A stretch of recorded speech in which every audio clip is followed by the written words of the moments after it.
On a bitterly cold winter afternoon, David Johnson sat by his fireplace, sipping his tea as the winds howled outside his small cabin.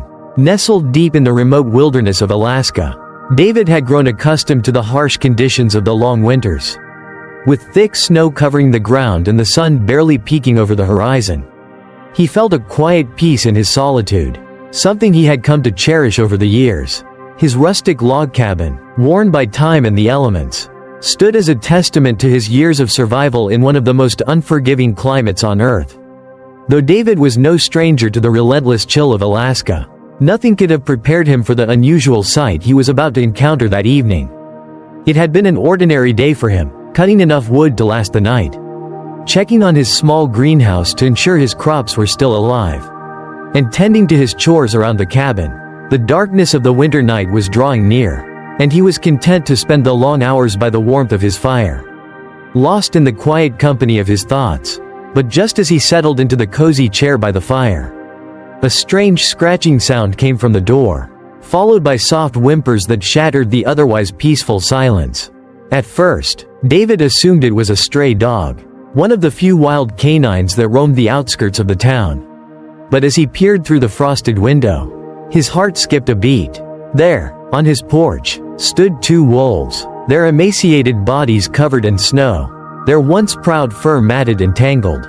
Their breath was visible in the freezing air as they trembled from the cold and exhaustion. Unlike the typical aggressive stance of wild wolves, these creatures showed no signs of hostility. Instead, they stood quietly, their eyes wide with a mix of desperation and weariness.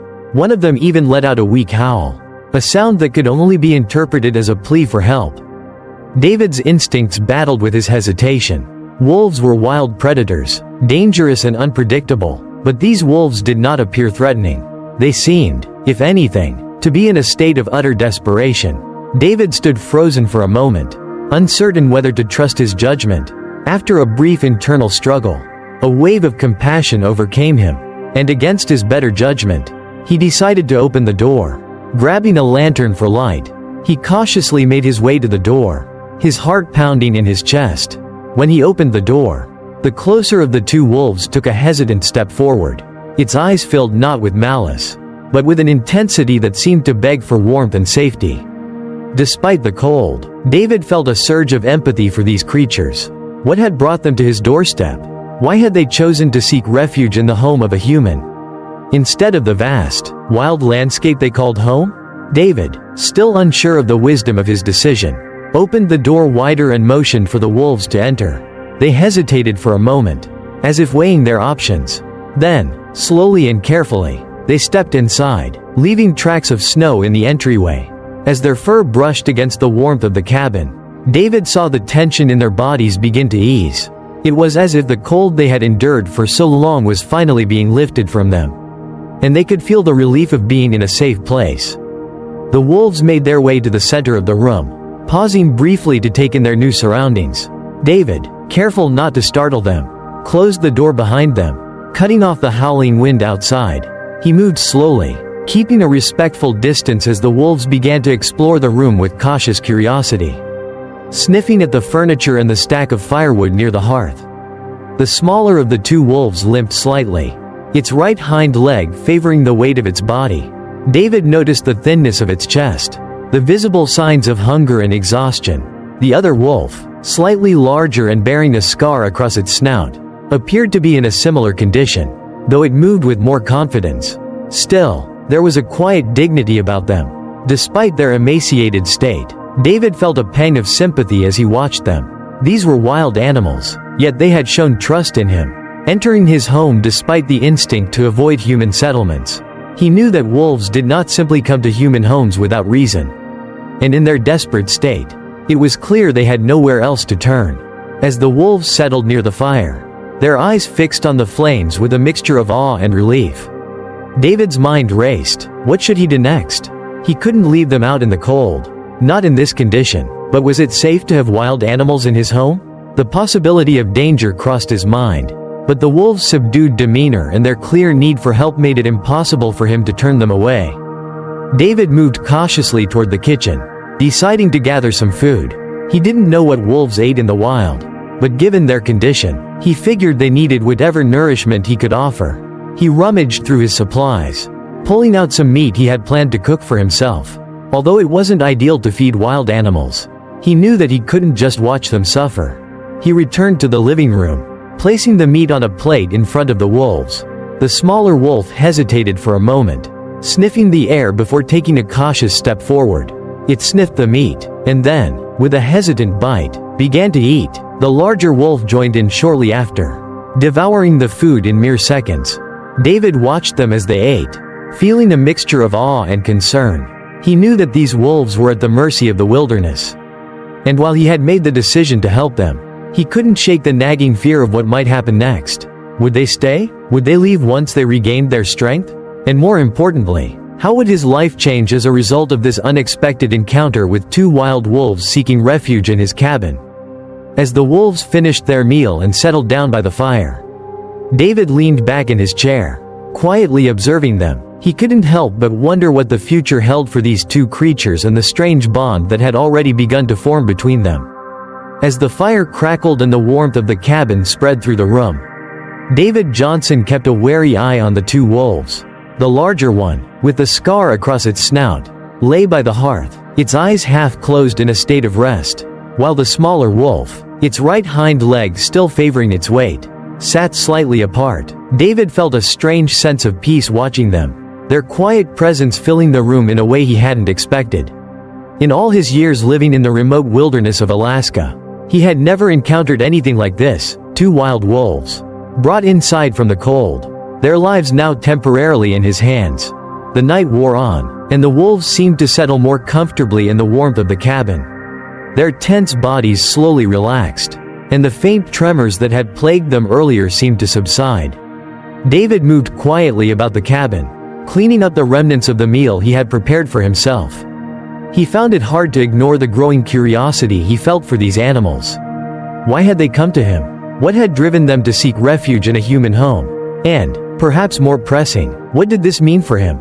He glanced at the wolves again.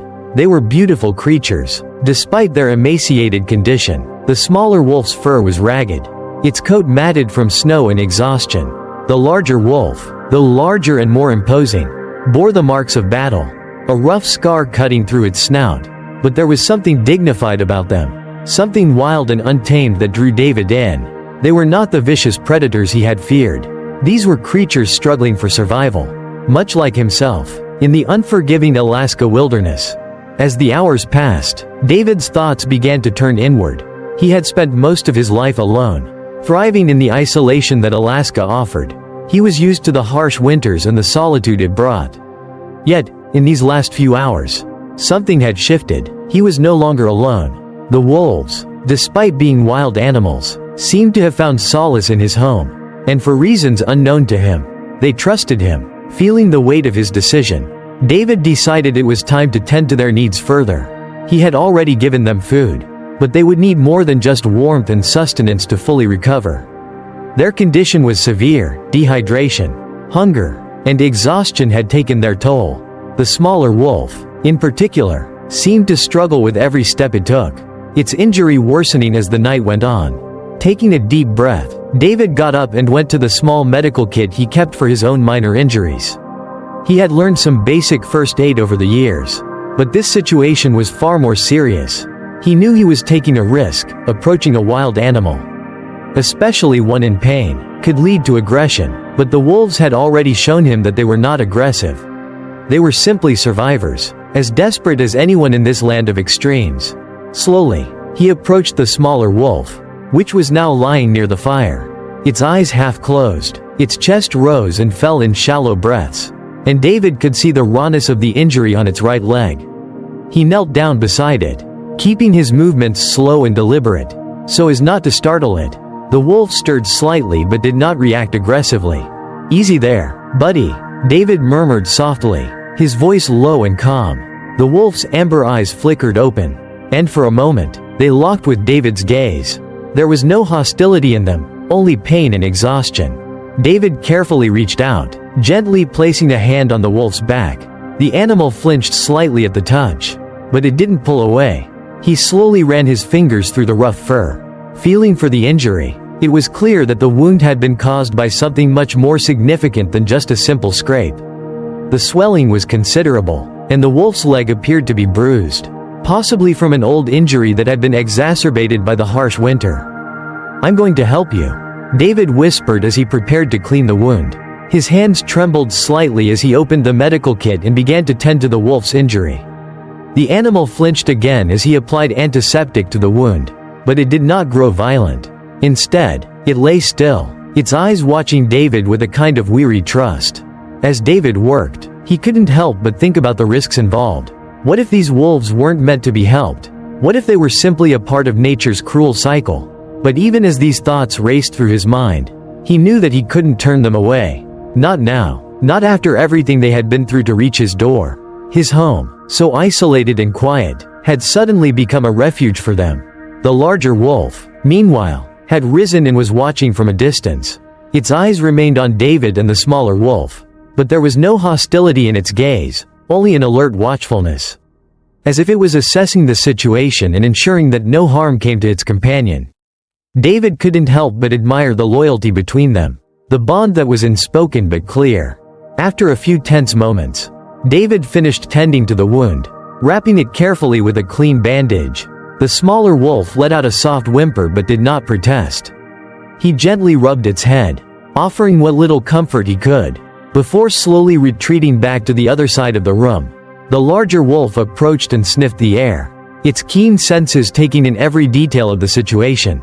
David remained still, watching it cautiously. To his surprise, the wolf did not show signs of aggression. Instead, it moved closer to the smaller wolf, nuzzling it gently as if to reassure it. For the first time in hours, David felt a deep sense of calm settle over him.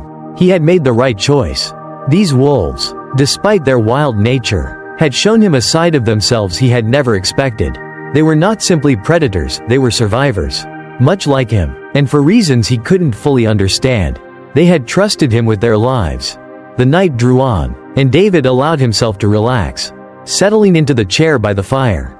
The wolves, though still alert, seemed content to rest in the warmth of the cabin.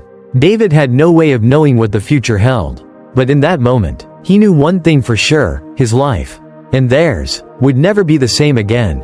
The early morning light filtered through the small windows of David Johnson's cabin, casting a soft glow across the room. The fire was still crackling in the hearth, and the warmth of the flames filled the space. But the cold from outside was never far away. The wind howled as usual, but inside, there was a sense of calm. The wolves, though still weary and unsure, had begun to adjust to their new surroundings. They rested by the fire, the larger wolf's head nestled protectively over the smaller one, its eyes flicking up occasionally to watch David. David had been tending to the wolves for the past few days, keeping them fed and warm, making sure their injuries were healing. The smaller wolf, which had been struggling the most, was now moving with a bit more ease. Its leg, though still tender, no longer seemed to bother it as much as it had at first. The larger wolf, with its scarred snout, remained by its side, always vigilant, always watching, ensuring its companion was safe. But the more David watched them, the more he realized that these two were not just surviving, they were healing. And in a way, so was he. His time alone in Alaska had been peaceful. Yes, but it was also a life of quiet isolation. He had grown used to being alone with the land, living in sync with nature but without the need for anyone else. Now, with these two wild wolves in his cabin, he was reminded that survival was not just about physical strength, but about the connections we form, the bonds we create. The wolves, for all their wildness, had shown him a different side of himself, a side that had been buried under years of solitude. It wasn't just about food and shelter anymore. It was about trust. That morning, as the wolves stretched and yawned in the soft light, David felt the weight of the decision that lay ahead. He had done all he could for them in the short time they had been together. But the reality was clear. The wolves, despite their growing trust in him, were wild creatures. David knew that they couldn't stay in his cabin forever. They needed to return to the wild, to the life they knew, even if it meant saying goodbye. But what if they were too injured to survive on their own? What if the storms of Alaska were too much for them? A surge of worry filled David's chest.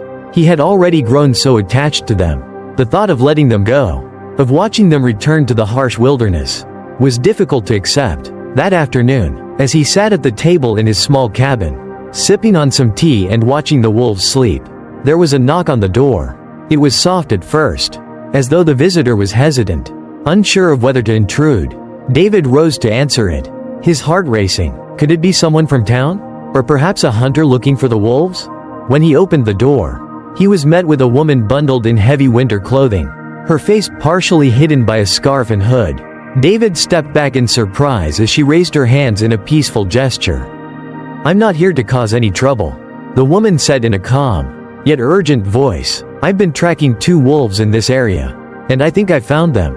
David froze, his eyes widening in realization. This was no ordinary visitor. This woman wasn't here by chance, she was part of something larger. The wolves, it seemed, were part of a bigger story than he had imagined. "You're a wildlife researcher, aren't you?" David asked, trying to keep his voice steady.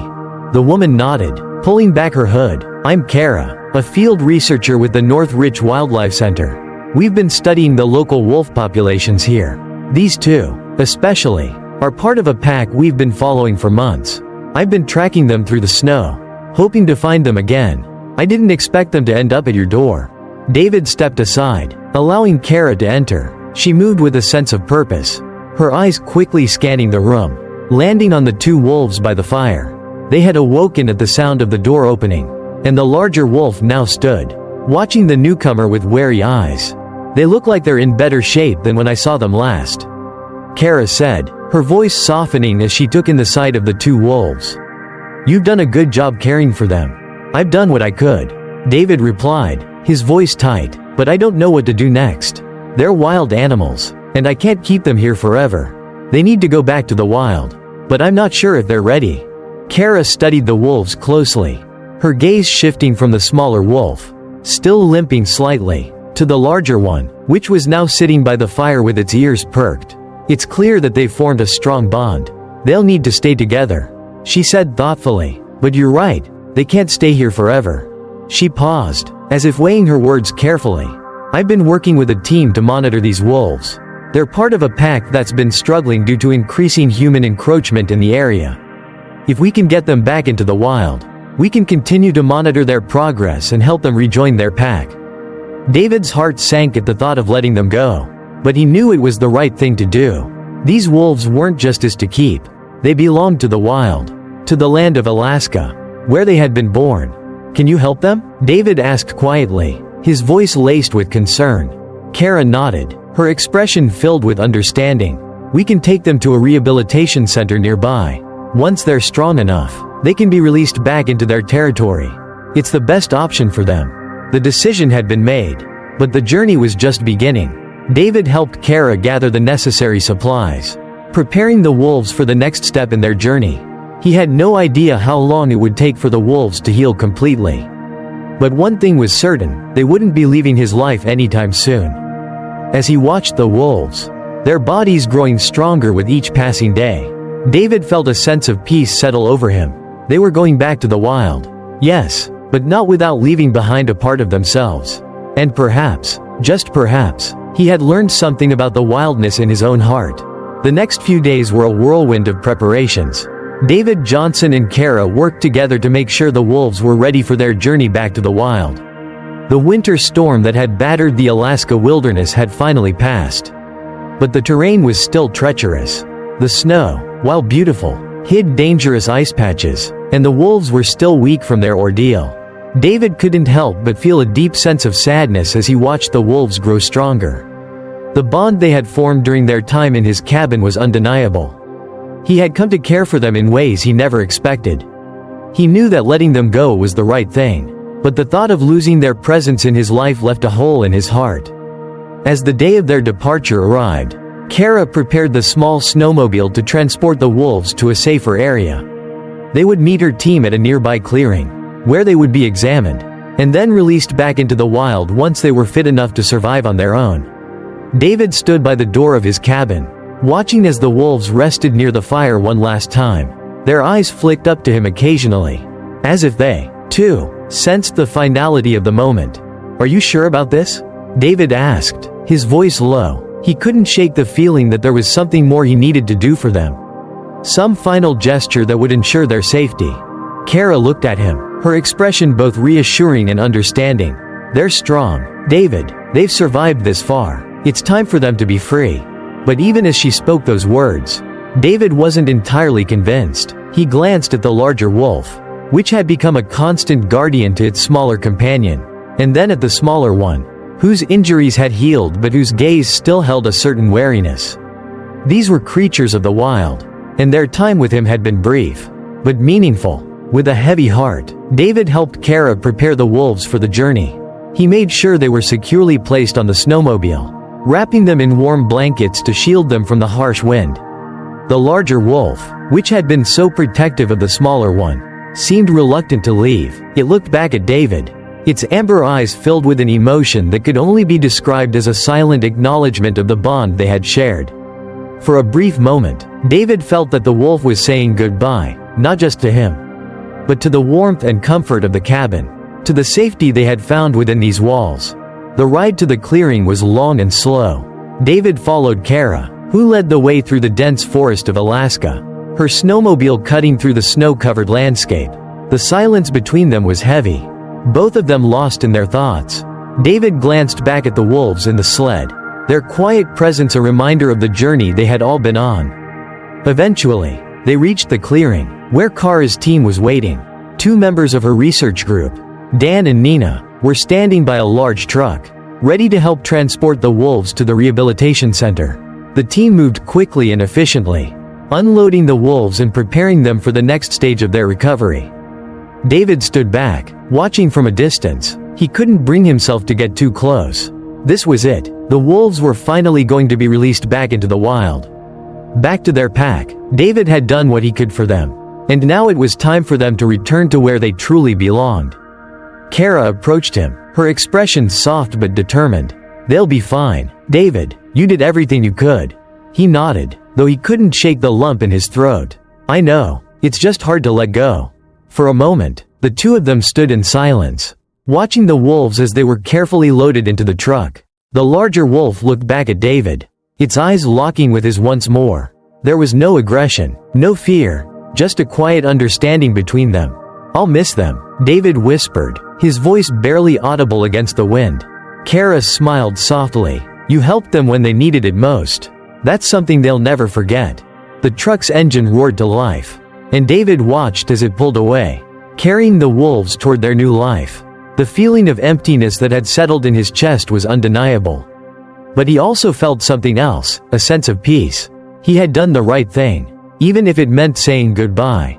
As the truck disappeared into the distance, David turned back toward the forest, his thoughts swirling. He had come to Alaska seeking solitude, thinking he wanted nothing more than to be alone. But in those few days, he had learned something important. There was more to life than isolation. The wolves had shown him that.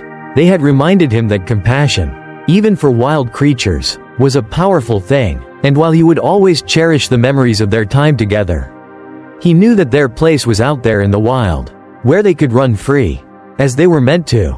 With a final glance at the empty clearing, David turned and made his way back to his cabin. The wind was picking up again, the snow swirling around him. But this time, he didn't feel so alone. He had been part of something greater than himself. And that, he realized, was enough.